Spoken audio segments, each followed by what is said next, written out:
Hello again, and here we are, back again for another week at Perfectly Paranormal, episode 149.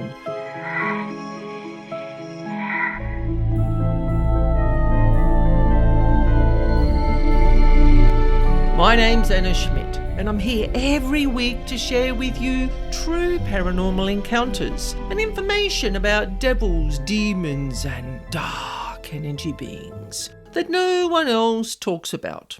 And today, shadow people hit my paranormal radar, as a friend of mine wanted to know more about these elusive beings, and I thought, why not do a whole podcast episode? I have to say that in my early days, I assumed that shadow people were just dark or demonic level entities because of their dark, dense nature of their energy. But are they? So today we're going to look at paranormal possibilities, scientific and environmental factors that people think might cause shadow people appearances or hallucinations. So what do shadow people look like? Shadow people are often perceived as dark, mysterious, shadowy humanoid figures or shapes. They can be moving, they can be non-moving, and they're often seen in your peripheral vision, or when you're experiencing sleep paralysis, or you're in that hypnagogic state, which is falling asleep, or hypnopompic state when you're waking up. Are they paranormal, or are they just a trick of the mind? Or have we been trained to see them? Quite often the paranormal is trained into us to fear it from a very early age. So it creates all those emotions of panic, paranoia, terror, dread, and anxiety, which then feeds the dark beings. So it can be a bit of a vicious cycle. And there's lots of possibilities as to what shadow people can be. And as always, we're going to start with the paranormal possibilities, of course, because I think they're paranormal. People ask me my opinion. I think they're paranormal. I have seen these beings during the day when I am absolutely awake. Wide awake, just walking around the house or doing things, or they're just those darting figures, those darting sort of black or dense energy figures that you see moving. And we're going to talk about 3 different types of paranormal possibilities. And we'll start with the demonic entity. So in the past, like I just said, I've had many of my own shadow people experiences. I just put them down to all dark or demonic beings. I don't like giving these things too many names, but people talk about shadow people. So are they dark or demonic? Who knows? There is a denseness about the energy that makes your brain sort of skip to the worst possible scenario. So depending on your thinking, whether you think aliens or ETs are the most frightening, or whether you think dimensional beings are the most frightening, or whether you think demonic beings are the most frightening, you are going to be triggered by your fear, and you're going to go straight to whatever you think they are. As always, I just observe. I observe, no fear. They can't hurt you. They're just simply looking, which sort of heads me into dimensional beings. So dimensional beings. People always talk about the Hat Man, and we're not going to talk about him or her today because I did a whole episode on the Hat Man back in episode 27. People think that this person, this dark humanoid shape that is often seen standing in doorways, standing in corners, just observing, motionless and observing. A lot of people think that the Hat Man is a shadow person of sorts.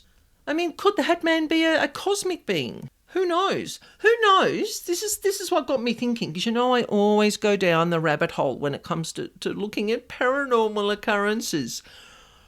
Cosmic beings. I don't like to call them ETs or aliens. They really don't like those words. There's sort of a negative connotation to them. So I call them cosmic beings because they come from the cosmos.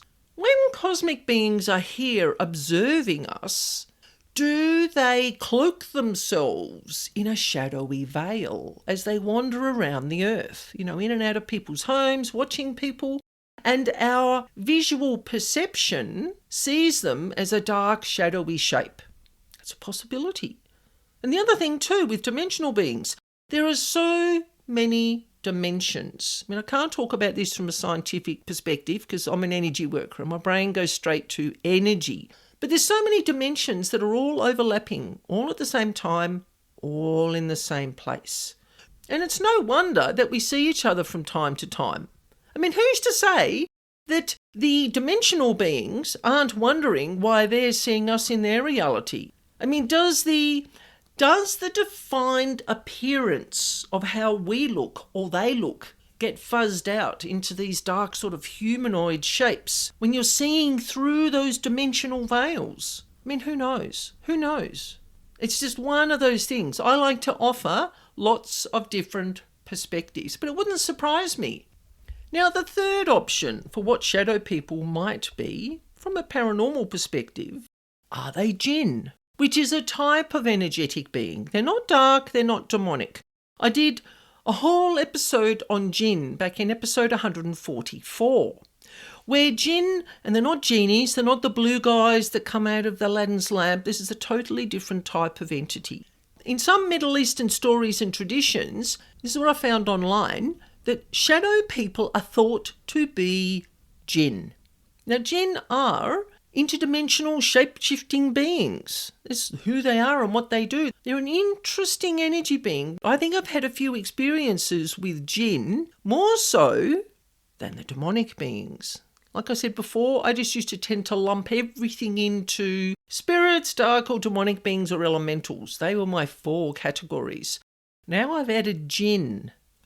They have certain rules that they live by. They're not technically dark or demonic beings that we would class as being connected to God. I talk about this in a lot of recent episodes. But jinn are an entity all on their own. So when we see them, do they have that dark shadowiness about them? Because they're in their reality and they're seeing us. Or are they in our reality and they've cloaked themselves so that you don't see them? They're trying to be in incognito, but it doesn't really work. Now, another thing came to mind. This is a possibility. It's not technically paranormal, but it doesn't fit into the other 2 categories.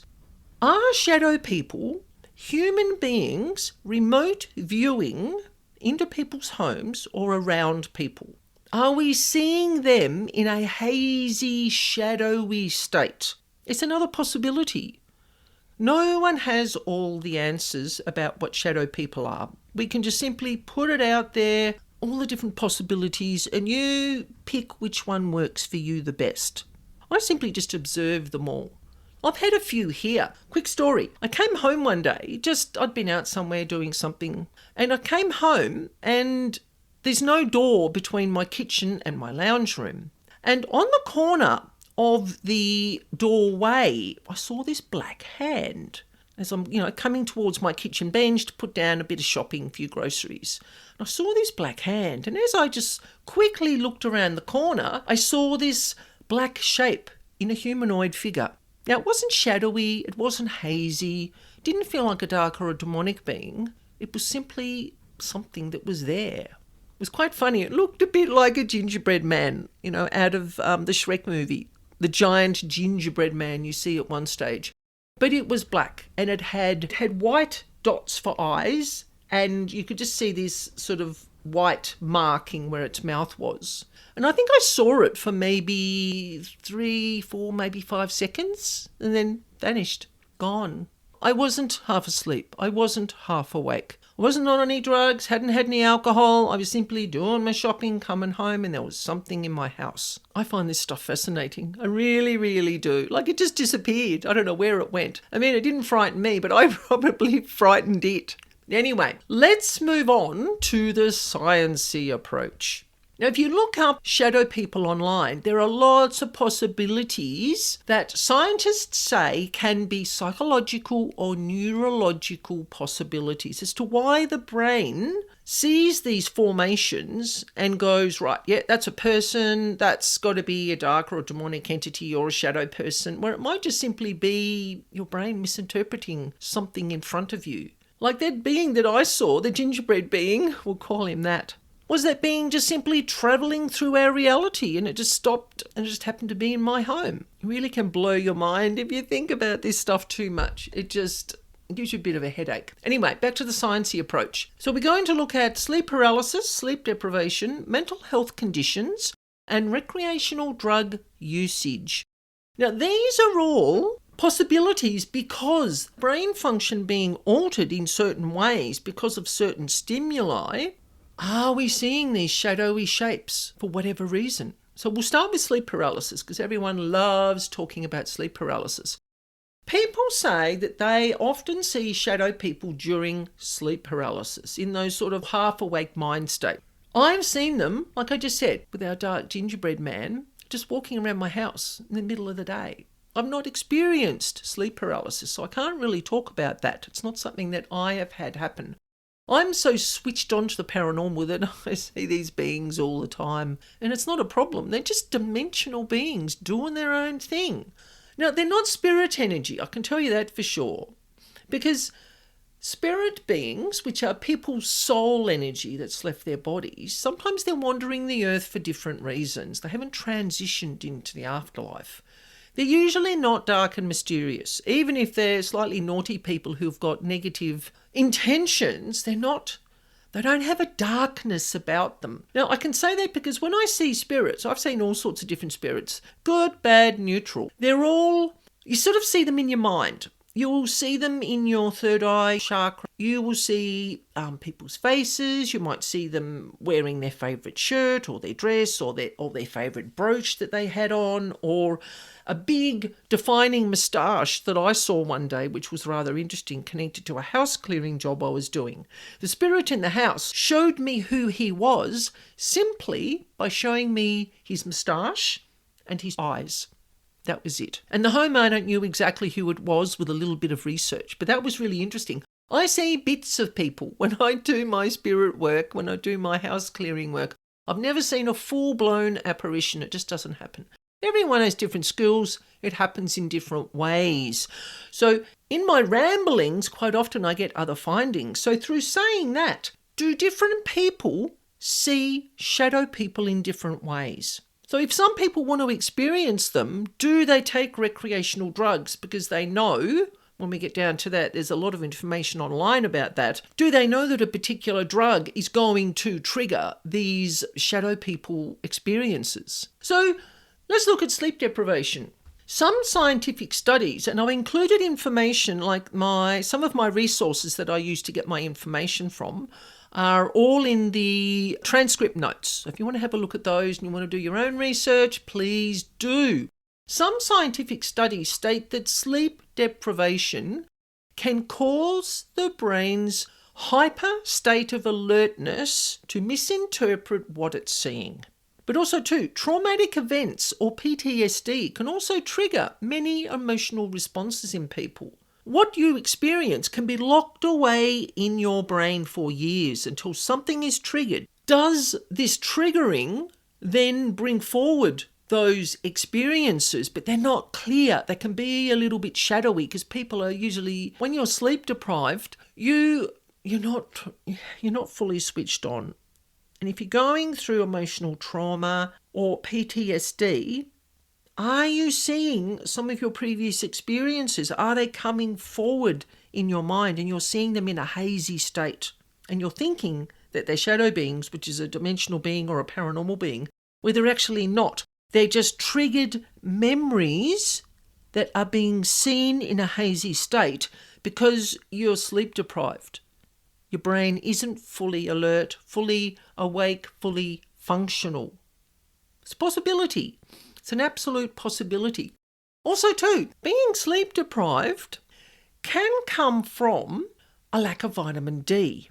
Now, I'm not a doctor, I'm not a medical professional, but this is something I found online. If you look up vitamin D, lack of vitamin D in the body can cause sleep issues, possibly enhancing the brain's reactions to peripheral movements in rooms, around people, and just in other places, whether they're semi-dark places, dark places. I mean, I see shadow people in fully lit places. But I've also seen what I thought was a shadow person when I'm going to bed of a night time and the house is pretty much dark except for the light in the room that I'm going into. And I'm turning around and I'm closing the door and I think I see something in the hallway. I just shut the door and that's it. I don't get panicky. I don't worry. I don't open the door and look for it. It might be an energy being there. Most likely there isn't. It's just a trick of the light. Now, that's not when I'm sleep deprived, but fully awake. Now, we're going to look at mental health conditions. Now, this is very short because I'm not a doctor, I'm not a mental health professional, but I just wanted to mention it. I just want to give an outline. So scientists have shown that people with some mental health conditions, and schizophrenia comes up quite a lot, but there are others. People who experience schizophrenia may have issues with their, found this interesting, temporal parietal region of the brain that processes sensory information, spatial awareness, and also visual and auditory stimuli, and also an understanding of the self. Because there were some things that I read that I found a little bit confusing, and I wasn't going to include them, but I'm doing it now. There was one study that was done with people who had schizophrenia, and when they were in certain sleep-deprived states, they would report seeing, I think it was over their left shoulder, a shadow person in their peripheral vision. But the shape and the movements of the shadow person was actually what the person was experiencing, what they were doing. So it wasn't a mimic. It was their body interpreting what they were seeing in their peripheral vision as something else. But it was actually the person with schizophrenia who was sleep deprived, thinking they were seeing something outside their body, but it wasn't. It was actually themselves. Now, I've probably confused people. That wasn't the intention, but I'm thinking about it now. And if I saw something over my shoulder doing exactly the same movements that I was doing, I would be a bit dubious that it was actually a paranormal being. Now, we're going to leave mental health conditions there. If you want to do more research, please get online. There was a lot of scientific documents on this, and the language just went way over my head, and I like to keep things simple, easy to understand, so I just left it. Now, number 4 on my sciencey approach is recreational drug usage. Now, this was interesting. Again, I've kept this very short. It's more an outline that you can go, ooh, I want to know more about that, and you go and do your own research.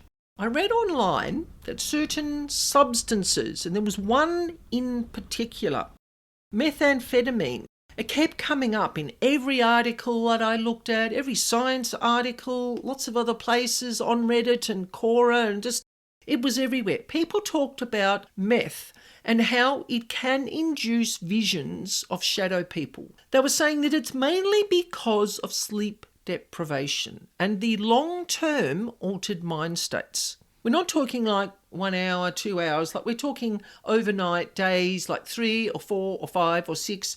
One man on one of the forums I looked at said it was like 15 days, like he hadn't hardly slept at all. And he said he was a nervous wreck and he just kept seeing these shadow people all around him. Now I wonder, this is why my brain is just switching into paranormal mode again. Because he was so sleep deprived, was he tapping into other realities that are around us? Was he actually seeing dimensional beings in that shadowy sort of haze? Who knows? It is a possibility. I just like to put out there all sorts of different things that you can think about. So there were 2 drugs that were also mentioned online. There were a few more, but I kept it simple. One's natural and one is, I'm going to have trouble pronouncing, but I will do my best. So the 2 other main drugs that were mentioned were datura, which is Datura, which is a member of the deadly nightshade family. Could be something like belladonna, which does have medicinal properties if it is used in the correct manner with the correct amounts. But of course, people overdose on things and all sorts of strange stuff happens. And the other one was, here we go, I'm going to see if I can pronounce it, diphenhydramine. If you want to know the spelling, have a look in the transcript. I'll underline it so you can find it easily. which is an antihistamine and an allergy relief medication in such products as Benadryl. So let's keep this moving. We're going to now look at environmental possibilities. Now, the first one is carbon monoxide poisoning. Now, there was quite a bit of information online in regards to high levels of exposure to carbon monoxide leaks, such as possibly from home heaters or furnaces, can cause spooky mind hallucinations, confusion, and loss of consciousness. So do people sometimes see these shadow people because of environmental possibilities? It is another way to look at it. Not everything is paranormal. It just isn't. I mean, who's to say, we're going to skip back to the recreational drug usage, who's to say that you haven't got a meth addict who's sort of half passed out somewhere and you've got emergency services people coming to help them, or their mates are trying to pick them up and take them to the hospital or something, and they're thinking they're being carted away by shadow people. Who knows? Who knows how the brain interprets these situations? I'm sure that everyone's brain interprets it in different ways. So environmental possibilities, pareidolia. God love pareidolia. Back in episode 113, I unpacked pareidolia in great detail. So if you're interested, have a look. Now, we experience pareidolia at one time or another, quite often, more often than you think. And our brains see faces in random items, objects, places, in nature, in shadowy corners. Our brains are wired to form recognisable shapes or patterns. It just is. It's just what we do. And who doesn't love seeing faces in trees or in rock formations? I mean, who doesn't look for it in the clouds every now and again? And it might just be it might not just be faces. It could be, I don't know, love hearts, whatever your thing is. If you're into angels, you might see angels in the clouds. If you're into ETs, you might see a spaceship in the clouds. I mean, it's just, our brains are all wired in slightly different ways. I mean, there are people with quite strong religious outlooks who, this was talked about quite a lot online, seeing Jesus' face in a piece of toast. I mean, you'd have to look at a piece of toast pretty in great detail to actually see a face, unless it was really pronounced. I mean, mostly people just pull their toast out of the toaster and butter it and away you go. But the other thing with pareidolia is, on a spiritual level, the person that sees Jesus' face in a piece of toast, did they need to connect to Jesus for some particular reason? I mean, it could be pareidolia, it could be a spiritual sign from the great beyond, just like the clouds thing. Like, you might need to see an angel to remind you to pray or whatever it is. We're not going to get into that in this episode. But it could be an environmental factor, it could be a spiritual factor. I haven't got a section for that, but I've just thrown that in there. Psychologists use ink blot tests. Now, when you look at an ink blot test, I mean, most people, I don't know, do people see the same things or do they see different things? I would probably see something totally different to what everybody else does. Because I like to analyse and go into great detail. I'm sure I would drive psychologists quite mad if they showed me ink blots. But people use them, psychologists use them to test people's cognition, their psychological responses, their personalities, and their mental health disorders. And they are a form of pareidolia. They're a form of scientific pareidolia. I mean, they've been proven to be useful. Now, the last one in our environmental possibilities is exposures to mould. Now, we all know that black mould is dangerous, and that's the only mould we're going to talk about today because I couldn't pronounce all of the technical names of all the moulds that I found online. So I thought we'll just stick with black mould. Most people have seen or experienced black mould in their homes or in other places at one time or another. And it has been documented numerous times that it can cause toxic effects on the body and the brain. And scientists do wonder, this probably should have gone in the sciencey section, but it is an environmental, it kind of crosses into both, is that does mould and long-term exposure to black mould in homes, is it a possible contributor to people seeing shadow people in their homes? because the mould is said to have a hallucinatory effect on the brain. A lot of these factors, they sort of cross over. Now, what or who do you think shadow people are? Have you had a shadowy experience that you would like to share, either with myself or on the podcast? You can email me at spiritualbeing44@gmail.com. You'll find that address in the description box if I'm speaking too fast. Or you can find me on Facebook at Spiritual Being Paranormal Services, or you can find me on YouTube at the same name.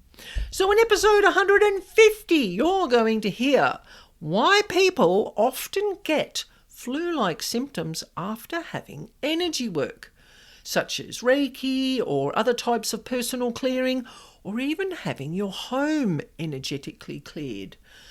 Sounds a little bit ominous, but it isn't really. There are very valid reasons as to why people get a little bit under the weather after they've had their home cleansed. So stay tuned for next week, as you're going to hear all those reasons and you're going to totally understand why. If you like the content of this episode today, please think about leaving me a rating and a review. What reviews do is they let other people know your thoughts about my supernatural subject matter. People love reading reviews, and we're spreading the word about the real paranormal world around us. I would really appreciate it. Now let's get back to the episode. So thank you for joining me today, and don't forget, if you want to share a paranormal experience just with myself, or you would like me to share one of your experiences through my podcast, you can do a voice recording, or you can write out your experience and I will read it exactly as you have written. You can email me at spiritualbeing44@gmail.com. And for information on paranormal house clearing, you can visit my website, Spiritual Being. You will find the address in the description box. And I look forward to sharing this spooky space again with you next week. And remember, life is perfectly paranormal.